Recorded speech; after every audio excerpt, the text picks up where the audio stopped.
Well, hello. Today is Thursday, October 22nd, and the subject today will be the time value of money.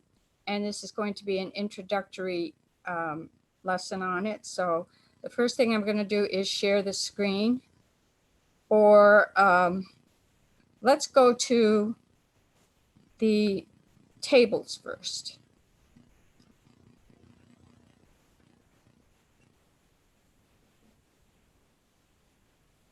As soon as I can find them. Oh, here they are. Okay.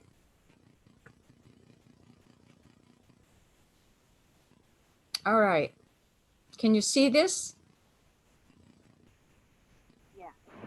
Okay. And a little bit more just to see better. Let me, I'll have to, wherever that is.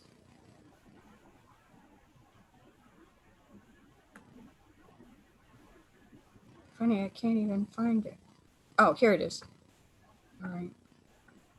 Just like one time. Oh, I can't see it, so. Okay. Okay. All right. Now there are 4 present value and future value tables. Table A1 is the future value for $1.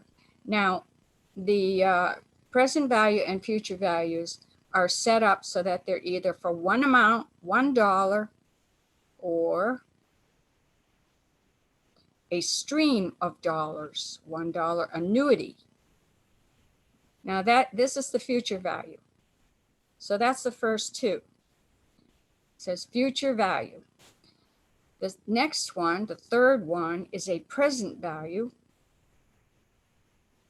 Present value for $1, discounted at a certain percentage. The fourth table is the present value of the $1 annuity. Okay, so there are reasons we have 4. Now up here on each one is a formula. Future value, let's see, interest factor. Now a factor is what you get after you calculate this algebraic formula. 1 plus K. K is the interest amount.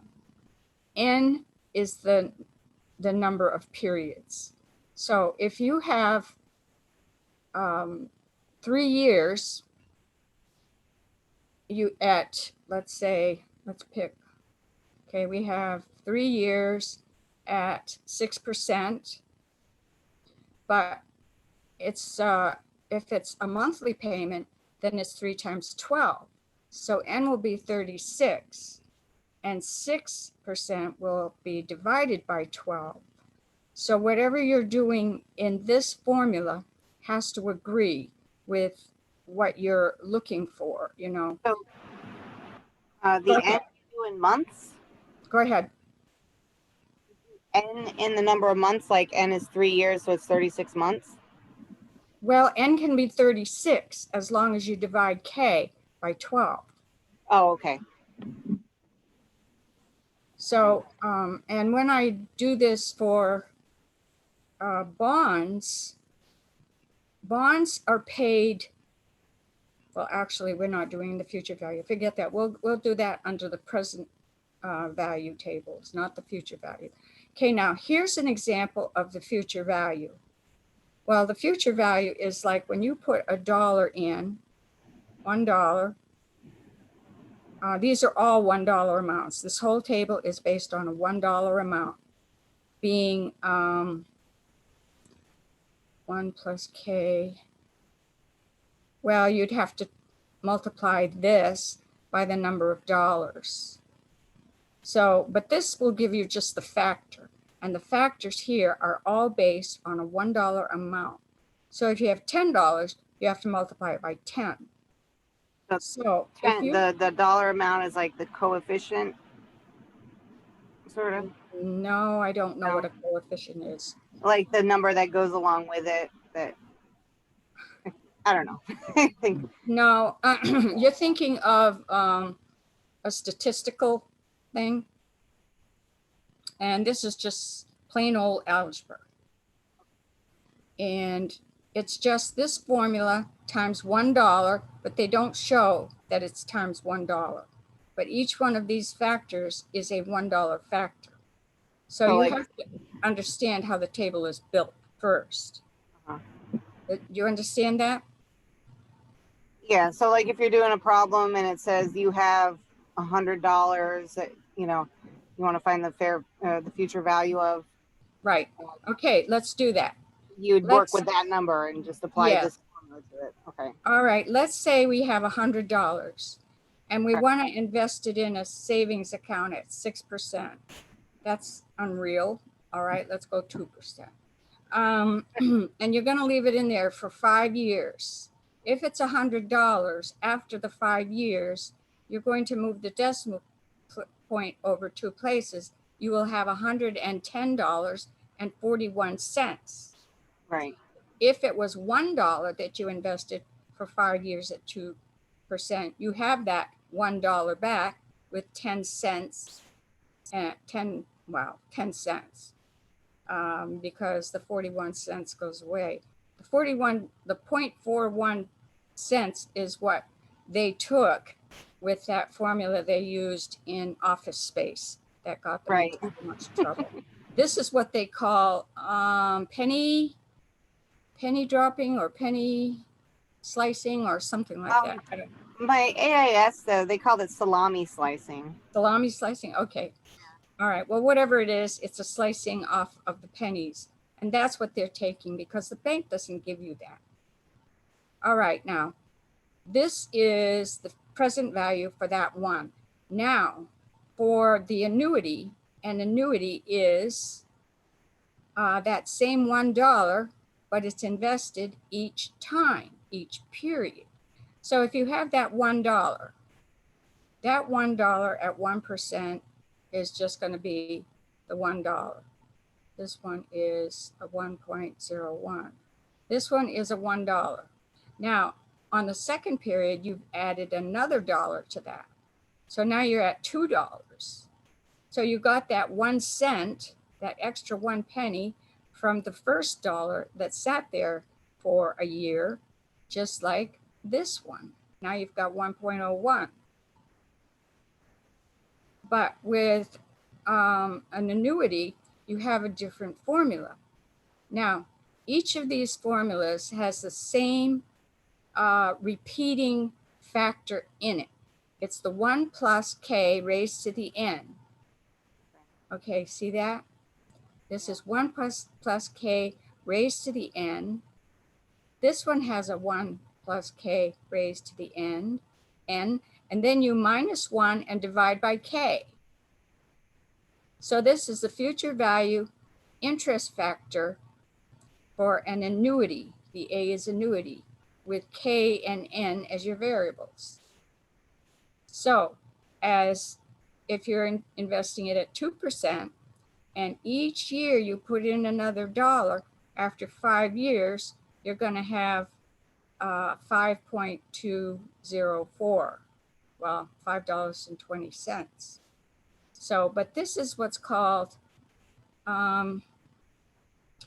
let's see, this is an annuity due, I think. Now, there's 2 kinds of annuities. That's what really makes it complex. One annuity, you put the dollar in at the beginning. Okay, this is a regular annuity. If it was an annuity due, you would put the dollar at the very beginning and you would have this for your first period. But since this is a regular annuity, you put the dollar in at the end of the period. It earns no interest that first period. So, and I think that's why we have the -1 there, -1. So, I'm not sure. So now you're compounding this $1 at 1% for 5 years, 2% for 5 years by putting a new dollar in every single time.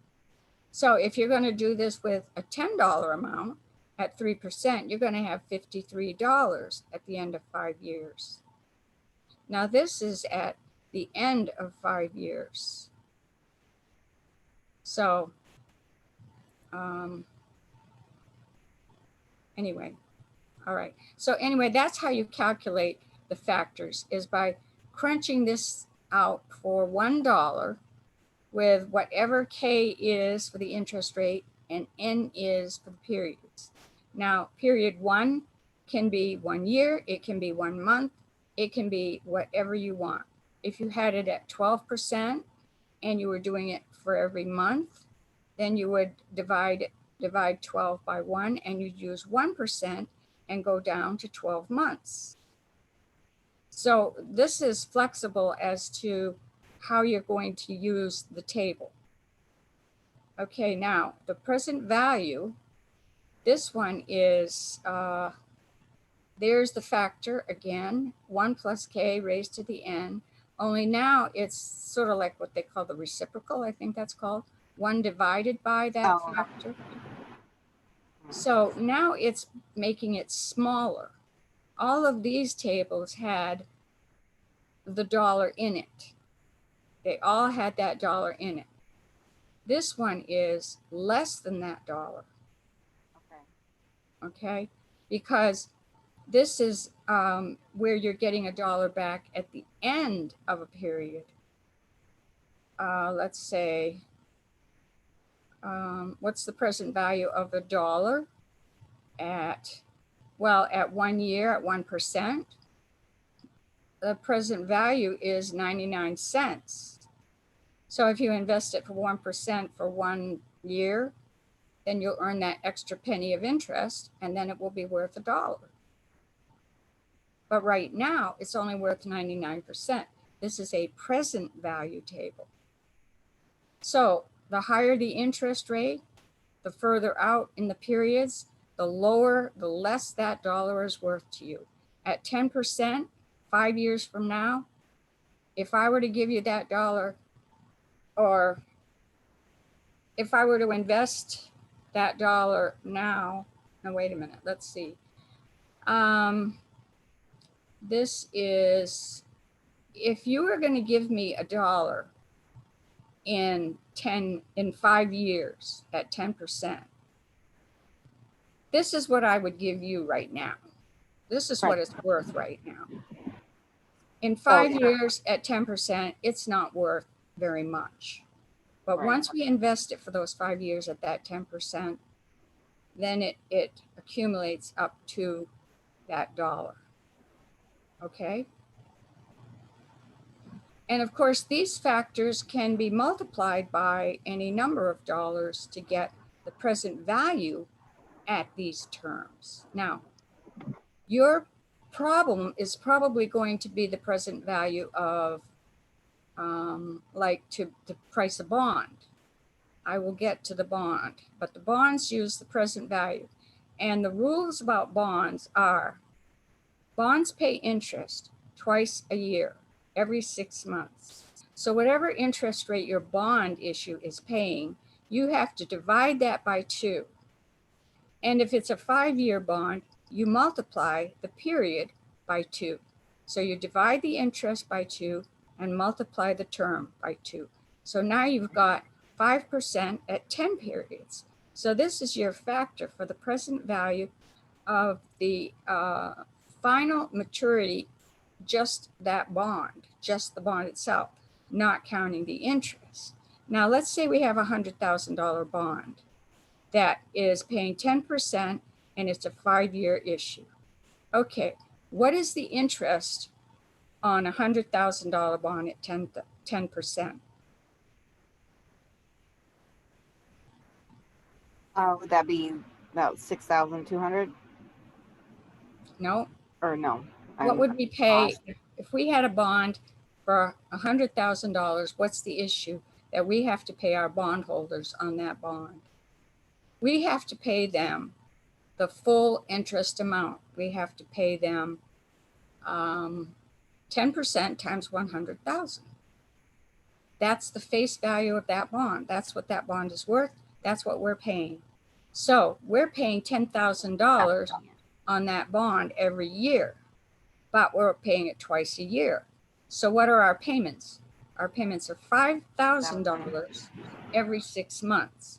So now we have to figure out what the present value of our payments are. So we figured that the $100,000 bond itself is worth, well, that's times 100,000, 1, 2, 3. So that's going to be $613,000, 900. Yeah, that's what I thought you were asking the first time. Yeah, now that's the present value of the 100,000. Now we're paying interest every 6 months at 10%, which will be 5% twice a year. So, so here's our 5% and here's our 10 periods. So the interest payments themselves are an annuity. And they get paid at the end of the period, not at the beginning. So we can use this table, 7.7217 times 5,000.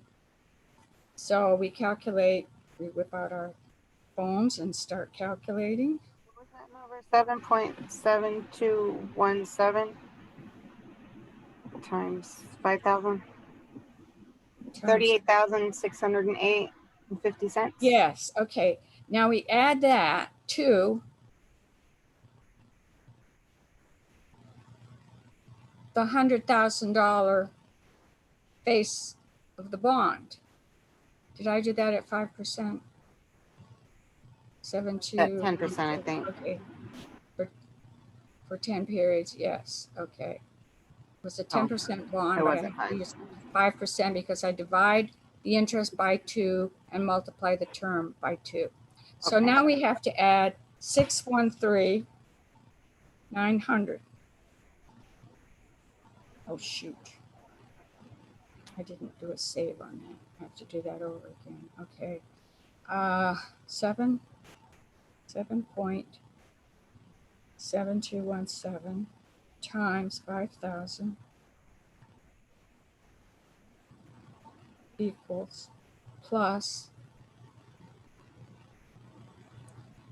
613,900. Okay, so the present value of that $100,000 bond is $652,508.50. That's the present value of that bond. That's how you do a present value calculation. Now, if the market value of that bond is the same thing, then you can sell it at 10%. Because the market is paying 10% and your bond is paying 10%. So you don't have to calculate a premium or a discount. If the market was paying less than 10% as a market rate, then your 10% bond looks better than the market. So you can charge a premium for yours. So the way you do that is you calculate the present value of the bond at 9%, which is the market rate. Then you come up with the present value of the bond at market.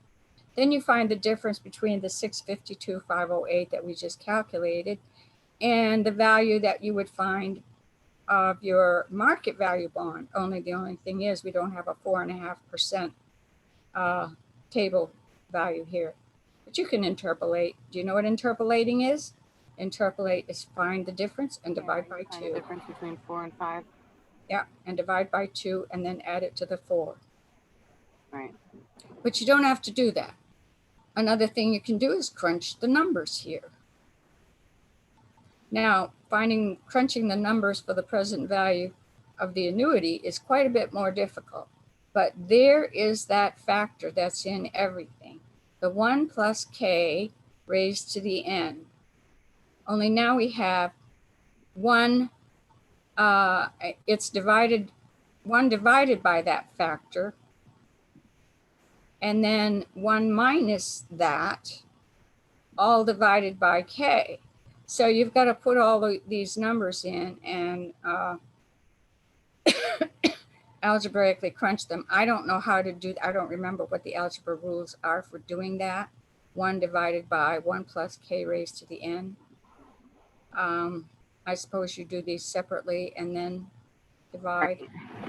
Yeah, that's kind of confusing looking. I know Yeah. it's parentheses first and then exponent. Right. Okay. But there are other tables. You don't have to use this table. You can Google a table. Just Google it, present value table. And they always come out with like 1.5, 2.5 in the middle. You know, they have all kinds of tables that have different They have tables with the decimals denominations. in them. Yeah, but they only go by like a 0.5 or something. So if you have an 11%, divide by 2, you'll need 5.5 to do a bond because you divide your interest by 2. So if you're having 11% on your bond, divide by 2, you need a 5.5 factor. Okay, do you understand how we get our factors on the table? Yeah. Okay, so Yeah. can we move on? Now, Sure. the problem you were looking at had some Yeah. of those factors in it. Yeah. They already had the big long decimal number, you know, and they were. They had I have to look at it again. one up.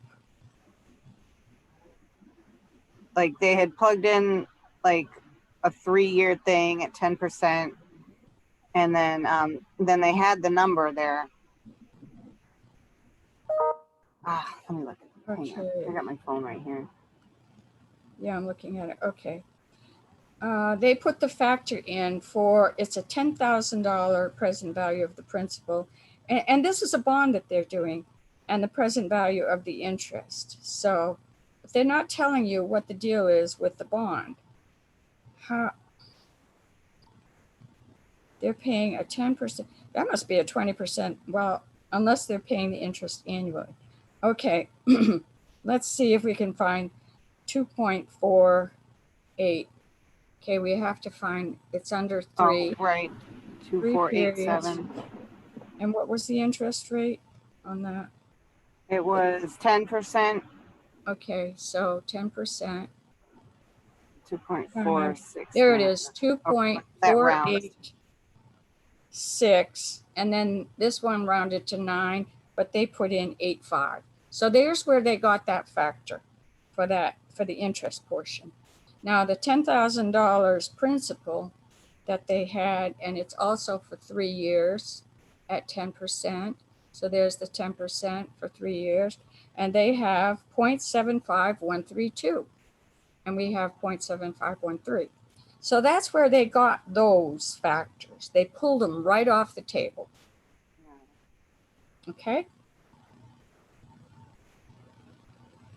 And they just moved the decimal place to turn it into dollar amounts. Right. And then they carry out the calculations and then add them together. And that gives you the present value of that bond. Okay, now to continue, I need to stop sharing here and I'm going to go to Excel. And I'm going to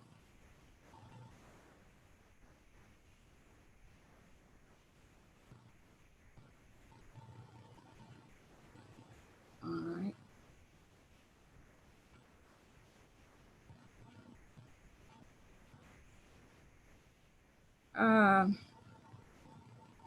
Hang on.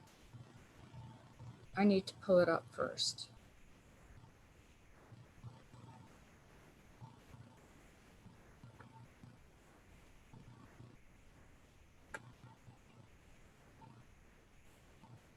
Okay, now I can find it and share it.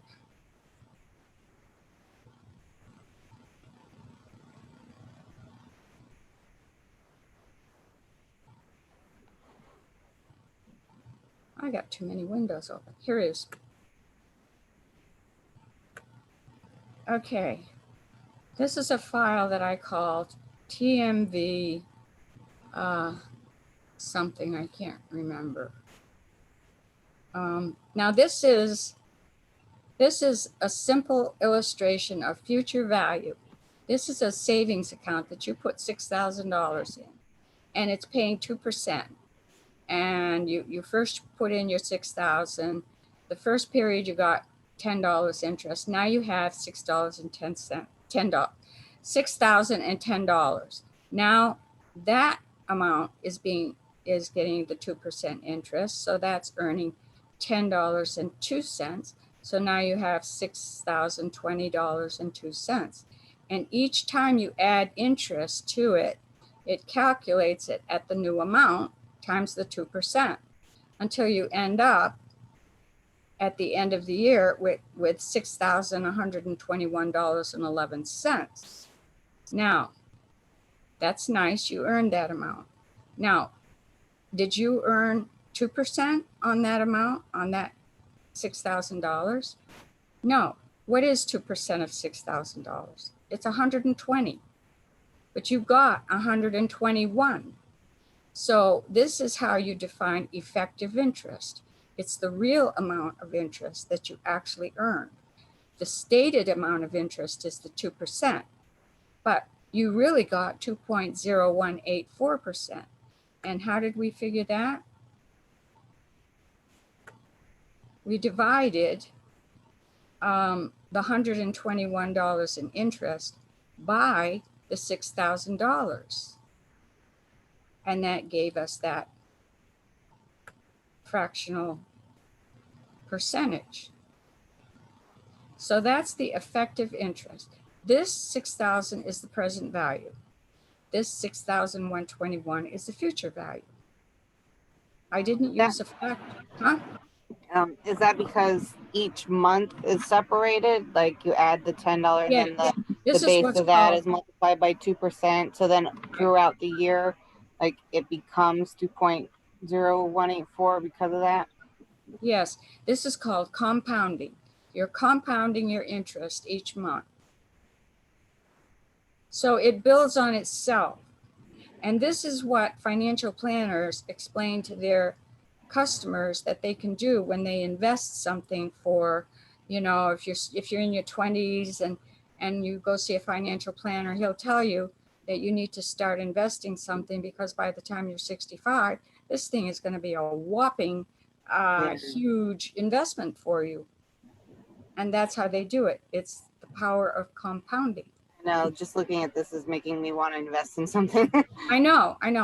Now this is a graph of that table, and present value and future value are based on a graph like this, which has dollar amount on this side, the y-axis, and the time periods on the x-axis. So that as this one, I put it out to 13 because I started out with the first period as the 6,000. So when I first put it in, it didn't have any interest on it. So I took it out to the 13th period. So as you go along in your time, the time increases, the value increases, and that's called time value. So you had a $6,000 base investment down here. So the difference here is what is added value to it because of the compounding.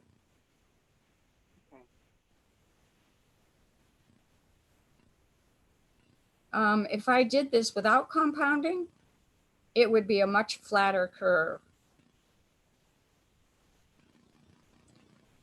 I didn't do that. This is the one I tried to do the other night when I said I couldn't remember how to do the graph. So simple. I was having trouble making this graph. But anyway, and now here's the thing. When you're doing a present value problem, what you're doing is you're starting on this end and working your way to the future value. Now, in the future, you're going to have to pay that $100,000.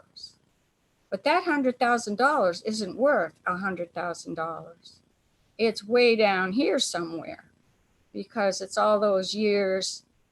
The future value of it is way down here because you know that you don't pay it until the end. It's in the future. So you need the present value. You need what it's worth now. Same thing with the interest. Each interest payment is going to be compound, well, sort of compounded. It's going to be, you need the present value of all the interest payments on your bond. So that's going to have to be way down here. And each one is going to be, well, the present value of the first interest payment is whatever it is. The present, let's say it's up here. The present value of your last interest payment is way down here.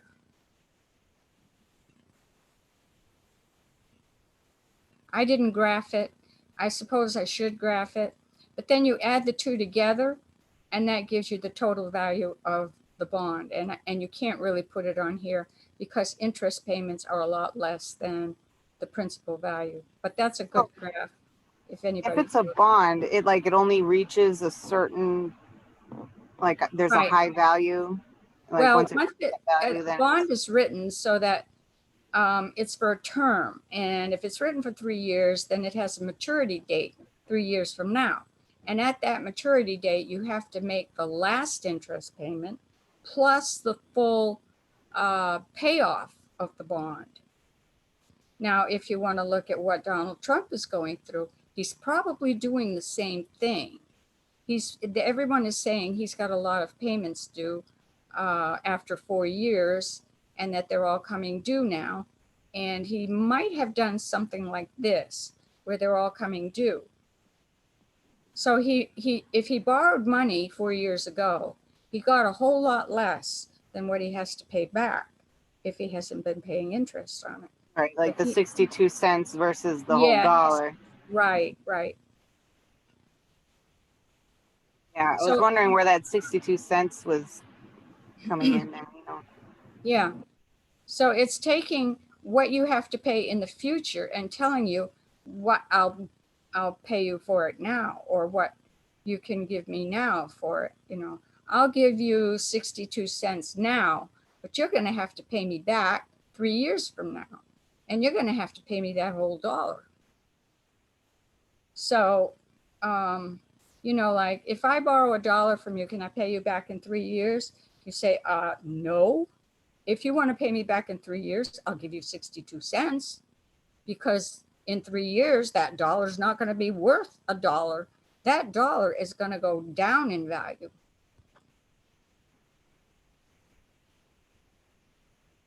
Because there's not going to be any interest paid on it. Right. And that is probably something, if I had time, I would like to do graphs of that, but I don't have time. So this is a simple explanation of effective interest. This is the definition of effective interest. What, in your own words, is the definition of effective interest? Effective interest is the total interest earned at the end of the period divided by the amount that was put in at the beginning of the period. That's the definition of effective interest, or that's the formula for effective interest, because there it is. The 121B16 divided by the 6,000 gives you your effective interest rate. The stated rate is 2%. But if you were not compounding, see, the 0.184 extra over and above the 2% is the benefits of compounding. If you didn't compound, you would only have $120. Okay, I got another question. If you weren't compounding, would that interest have to go into a separate account to keep the numbers separate, or what? No. No. Well, if you weren't compounding, no, you would just do it that way. You would just take always flat 6,000. one calculation. The same amount of interest every month, no matter what. Yeah, you would just add the interest, but not charge, and you'd not pay interest on it. You could add it, but you wouldn't pay any interest on it. So you could keep adding the $10 because that's all you're going to earn is $10. You're not going to earn these extra pennies. And that would be without compounding. Or you can just flat out take 6,000 times the 2%, and it'll give you $120 right there. 6,000 times 2%. So the difference you see here is the effect of compounding, and the actual rate you get from it after you've compounded is called your effective interest rate.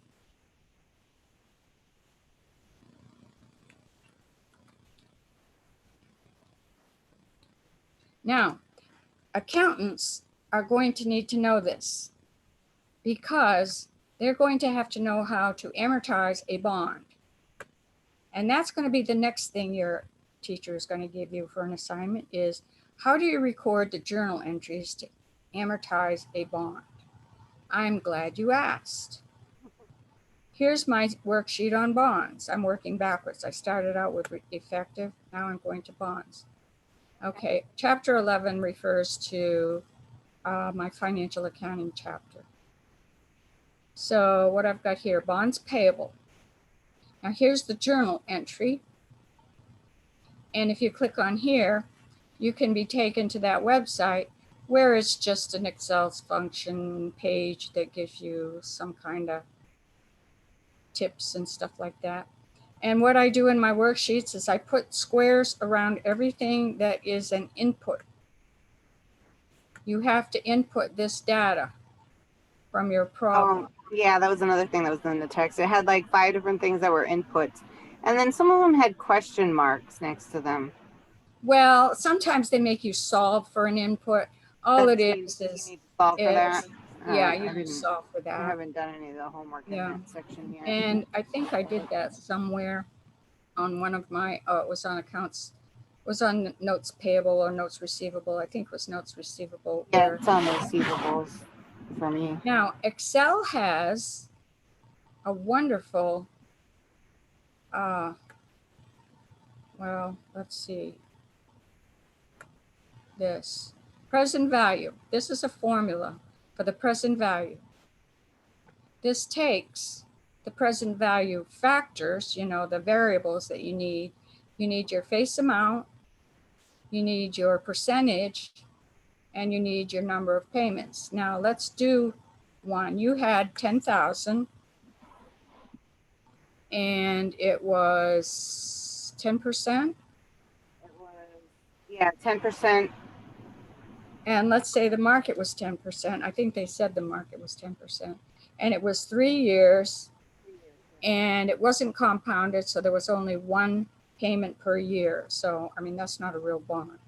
So they came out, this is what you get. Your present value of that is the 8,700.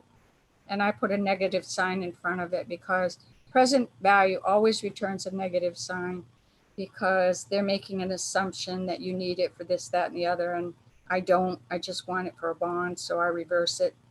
So it always returns a negative value. So I put a negative sign in front of it so I can have an absolute value. Now this is the present value minus the face amount.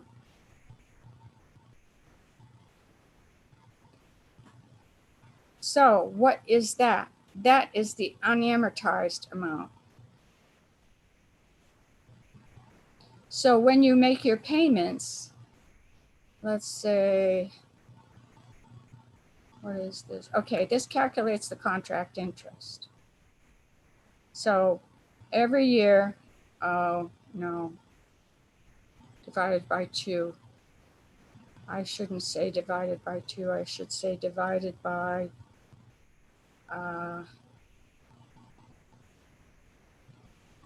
that field. Okay, so in this, whoops. So this is going to be paid out completely by this one. That's why it's not returning anything because it's only 3 years and it's not going to let me go beyond 3 years.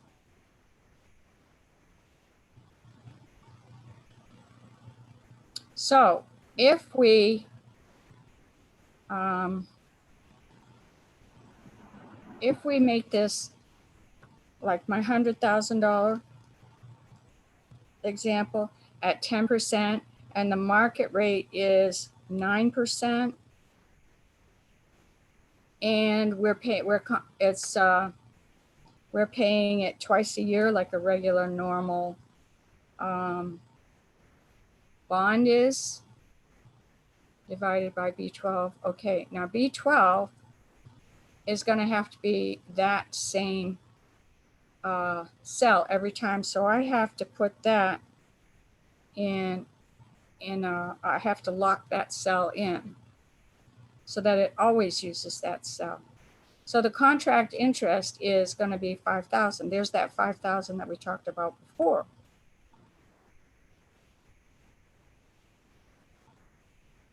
Okay, so I can change the number of periods, the years, and now this one is going to be paid in full.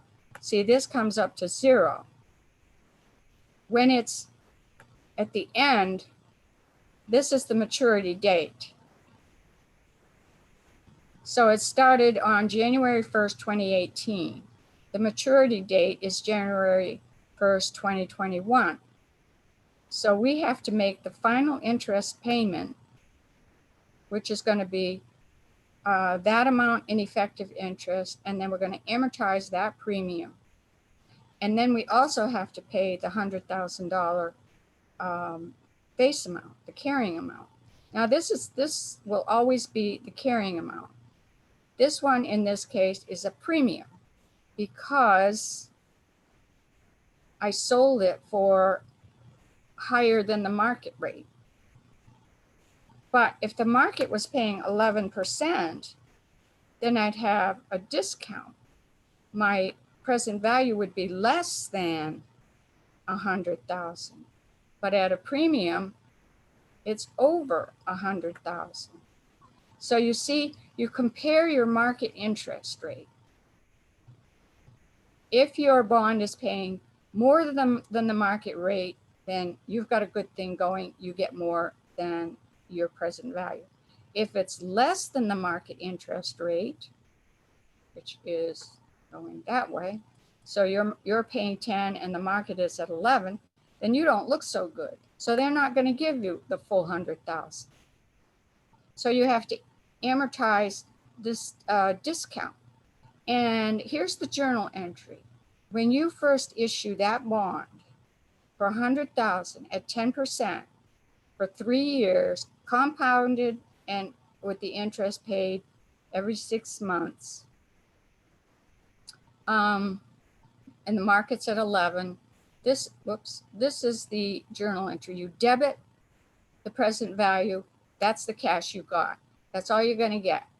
So when you do your journal entry, remember, I always say, put your known amounts in first. You know your cash is not going to be any higher than that. Now you also know that you're going to have to pay the whole 100,000 back. So that's a known amount. Now you know there's not going to be any premium, but you do have a discount. And the discount is the difference between those two amounts so that your journal entry is in balance. Now, as you are amortizing this discount, you have your contract interest that you have to pay. You have the effective interest, which is calculated at the market. Now let's see how that works. Oh, and I used a 2. Oh yeah, I always divide that by 2. Okay. Why did I do that? I should have taken it right from here. Well, I can fiddle around with the formulas all I want. I can do that all day long. But anyway, this is dividing it by 2 because you're taking that 11%. Remember what I said? You divide your interest rate by 2 when you're paying it twice a year. So we divide that by 2. That gives us that 550. So we calculate our effective interest of it's the outstanding amount, the carrying amount, times 5.5%. Times 5.5%. So that's what that comes out to. That's our effective interest amount. Okay, but all we're paying, we're paying less than that. We're paying the contract interest of $5,000 because that's all we have to pay. We have a $100,000 face amount with a 10% interest rate twice a year. So you divide that in half, 5%, that gives us our $5,000 contract rate. That's what we have to pay every month, all the way down until it's fully amortized. But the effective interest rate is, did you have a question? Oh, it just said every 6 months, right? Because it goes from January to July. Well, I set it up at January, yes, but I didn't do I can do a better formula than that. That's okay, as long as, you know, I mean, it makes sense. And then you, like, depending on if it's a discount or a premium, you get to keep wait a the minute, difference. this is every 6 months, yeah, because this is January, this is July, January, July, January, July. Every 6 months, you're making that $5,000 payment. Your effective interest that you're recording every 6 months is this amount. You're amortizing this amount every 6 months. And your unamortized is going down until it reaches 0. The carrying amount goes up until it reaches 100,000. Then you pay that off, you're done amortizing, you're done paying, you're done. Now here is the journal entry that goes with each one of these payments. Remember, here's your known amount. You credit your cash. I say cash. All right, bank. I keep correcting myself. It's not cash, it's your bank account. So you credit your bank account for the amount of the check you have to write. You have to pay your bondholders that amount. But you also have to, you're recording this amount in your effective interest rate. Remember, it's the amount divided by what you actually pay. That's your effective interest amount. The effective interest rate is 5.5. So the difference between what you paid and what your real effective interest is going to be the amortization of that premium. Okay?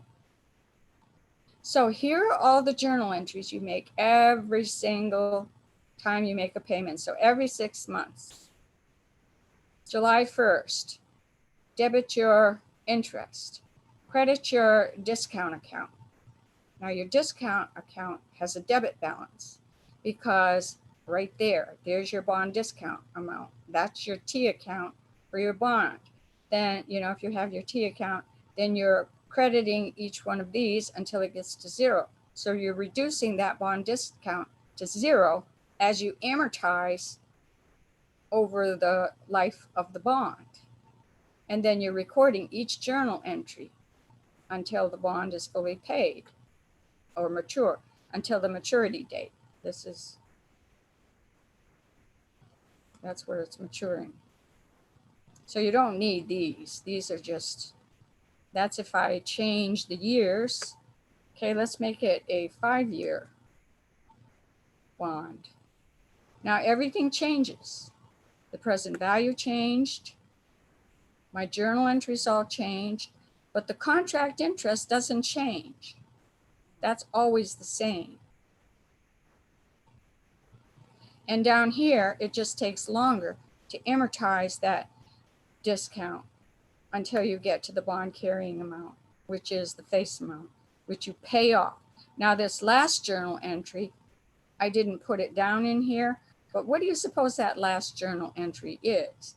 That last journal entry is a credit to the bank for $100,000 and a debit to bonds payable to zero that out. Yeah. Okay.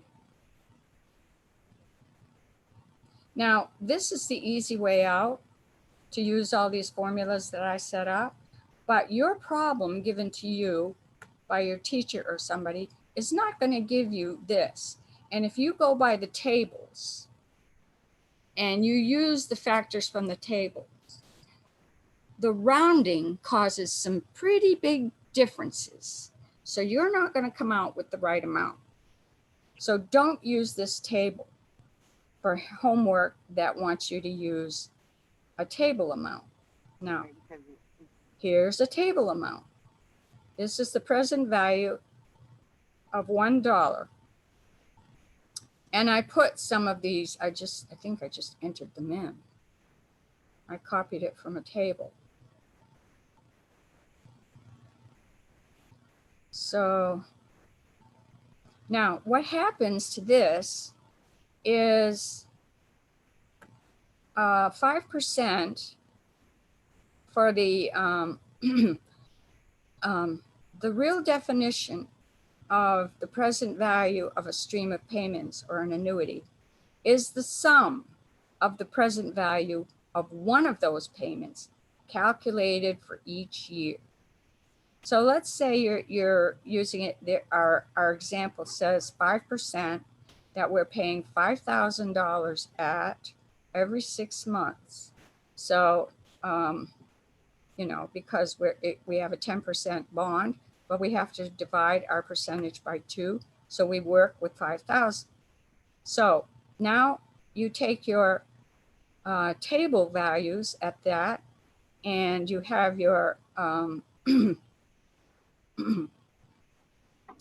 you add up all those factors, and that gives you the same factor you would have if you looked up the table on the present value of an annuity. That's 7.721. Remember, we saw that once before. If you add those up, you come back to that value that's on that present value table. So the present value of a stream of payments is merely the sum of each individual payment calculated for that number of years that it goes out. See how simple and clean that is? And how all these numbers mesh together?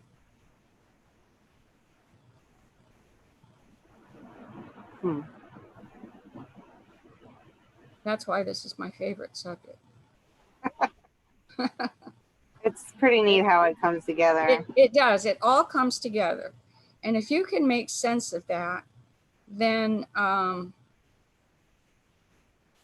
it's, and this is how I passed my CPA exam, because I was taking an international finance course. And I don't know why, but one of the last chapter I had in my class was a financing problem, and it had to do with effective interest. I had to amortize something. So when I got to take for my exam, they always give you one big problem, or they used to. I don't know how exams work now, but they used to give you one major problem. My major problem was an effective interest problem, and I had that fresh on my mind. I didn't have to stop and think about it. So this was my key to getting my CPA license. And I had a daughter at the time who was about, I don't know, 3 or 4 years old, and she got sick. Oh, is that when I had hives? I don't remember, but that meant I had to take care of her, and I could not study for my CPA exam. So I went into it cold. But because I had this fresh on my mind, and it was my major problem, I was able to get enough points to pass the CPA. Well, I didn't pass the whole thing the first time because I really didn't get to study, and not everything was fresh on my mind. But I passed enough of it. Back then, you had to pass 2 portions of it. And of those 2 portions, one of them had to be your accounting problem. So I passed my accounting problem, plus I passed the tax section. I suppose I could have gotten in with, if I passed the accounting problem plus the auditing section or the law section. But when you pass the accounting problem plus one other section like that, you don't have to start from scratch and take the whole exam over again and pay for everything over again. You can get to retake it.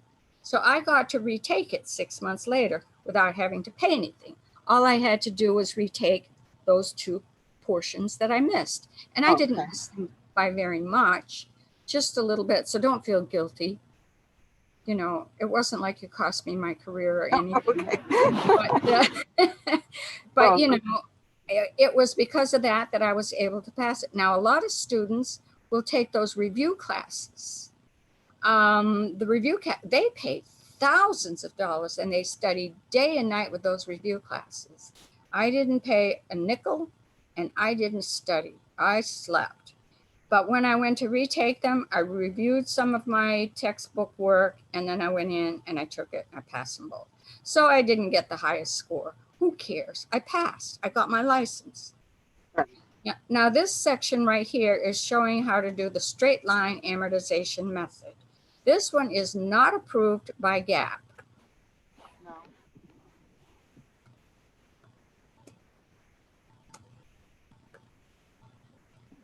So, but you have to know how to do it because they're going to ask you those questions in your class.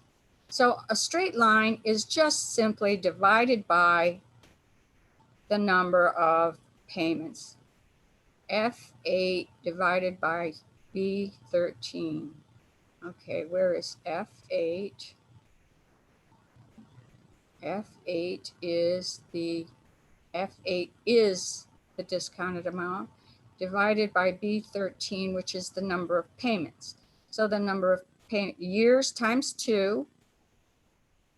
And so that divided by, it's straight line. It's just the amount of your discount, your unamortized discount, divided by the number of actual payments you make. And so your journal entry for that is going to be, there's not going to be, well, that's the proof. Okay, your interest expense is always going to be a flat interest rate expense, the interest expense. It's not going to be an effective, well, it's sort of an effective interest, but it's not amortized effectively. And that is C35. Oops, I went up. Okay, that's the contract interest minus E35, which is the actual premium that you're amortizing. So there's your effective interest. So you have to add these two together to get your effective interest. Then you amortize it over the straight line method, which is obviously straight line, till you get to 0. You fully amortized it. Your bond carrying amount increases up to what the bond face amount is supposed to be. You debit your interest expense, you credit your premium or just you credit your discount account, and you credit your cash account. So these are all your journal entries until the very last one at maturity. Then you credit your cash and debit your bond payable. That's all I have for bonds. So make sure you do this. When the teacher gives you a problem to do and gives you or says, go to this table and use these factors, then you use the factor. You either use, you can use this factor for the 10 years out for the principal, 6.1, I think we had 613, yeah, 613,900. This one rounded, this was from a different table, so they gave me an extra 1. The other table we looked at didn't have that 1 on it. Yeah. So that's your present value of the $100,000. Now the interest payments each 6 months are these 5% at each 6-month payment period until you have the 10. Then you then you sum them. And if you go to your your present value of an annuity, you'll find this for 10 periods under 5%. And if you want, let's see, 7.72174. Let's see if we can go back there. I'm not going to remember that, but anyway.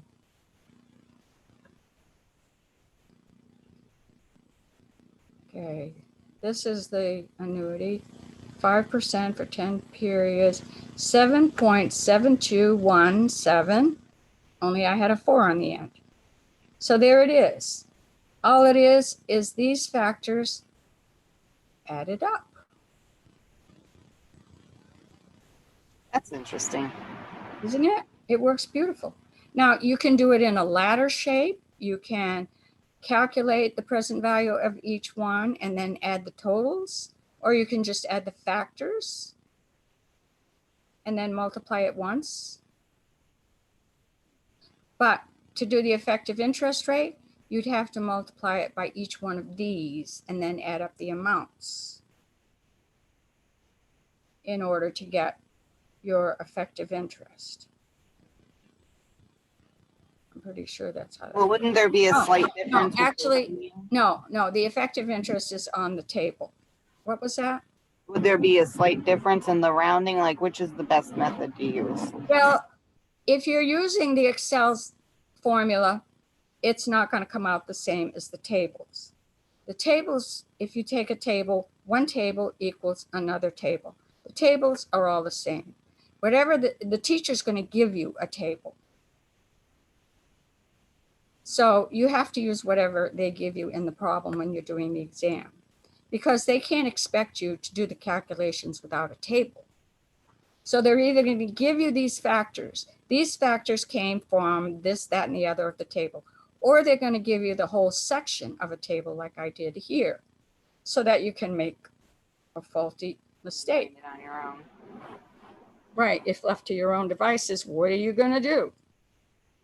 You're going to divide the interest rate by 2 if it's for every 6 months, and multiply the periods times 2 for bonds. This is only for bonds. They have to tell you this information. You have to know what this information is. This is your data. If you don't get this data, you can't calculate. Now, I'm going to ask you a question. See if you can answer it. When you're doing the present value of a bond, and the market rate is different from the bond indenture rate, how do you calculate the present value of that bond? Well, if the market rate is different, you would find the difference, and if it would be if it's a premium, then that means you. No, you already mixed up. Okay, okay, let me make this simple. There are 2 steps to calculating a bond. If you can break it down into those 2 steps. Okay, let me get some blank here. It makes sense while you're saying it. I just have a hard time. I know, and that's what I tell everybody is, oh yeah, I understand that perfectly, until you try to repeat it back. That's impossible. Okay, how to calculate, how to value a bond. 2-step process. Step 1.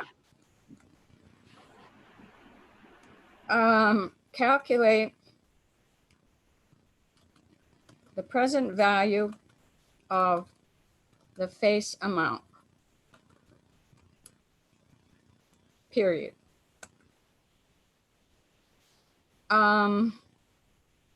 So interest divided by the number of payments a year.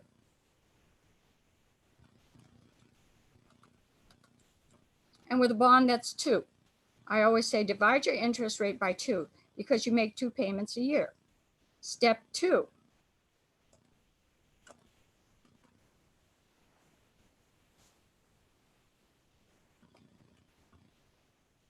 Calculate the present value of the stream of interest,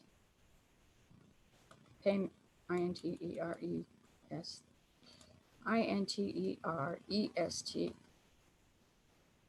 payments. Okay, so you go to your table. To do this, go to the table, present value of $1 table for the factor corresponding to, well, actually, the term times payments per year. So you have to find, if it's 2 payments per year and your term is 5 years, you need 10 payments. So you go to your present value for $1 table at the appropriate, find the appropriate factor.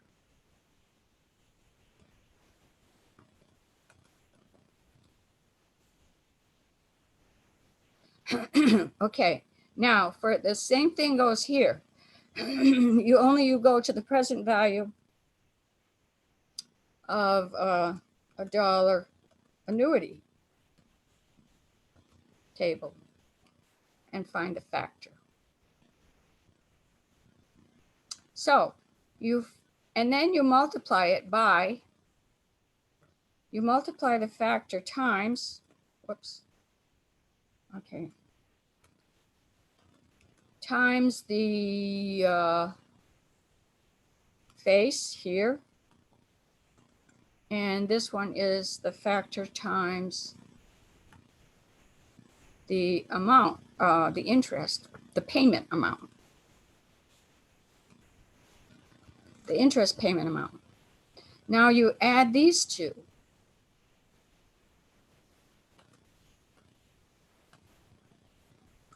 There is your present value of your bond.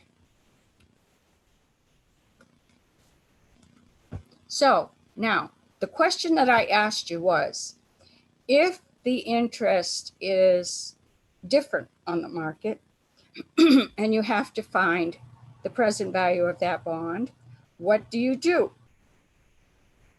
Now that I've simplified it for you to 2 steps, you know you have to calculate the present value of the face amount, right? That's always going to be the same. Step 2, you calculate the present value of the stream of interest payments. But what do you use? Let's see, term, time payment, interest divided by payments. Okay, here you use, I'm going to change this. Here you use the contract. And with this one, you use, now you switch things up and you use the market. So now that you're going to use the effective interest method, and you have to actually do this regardless of what method you're using, now you have a difference between your contract interest and the market interest. So you forget about calculating your stream of payments at the contract interest rate. You use, wait a minute. This was contract. No, I'm still on the face of the, okay. I'm gonna move this. All right. I'm going to do a little bit of, okay.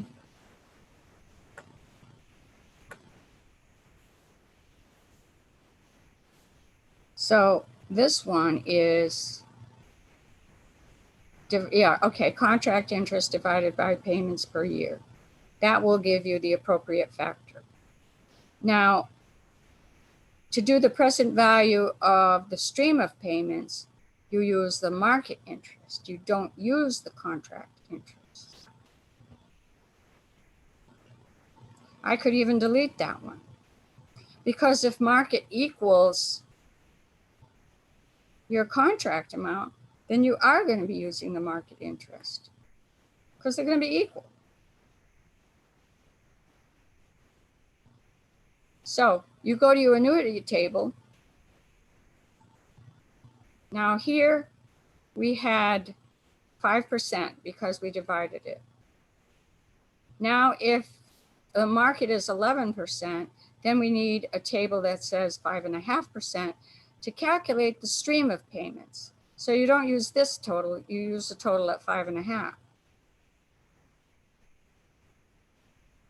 But you still have to use this factor for your lump sum.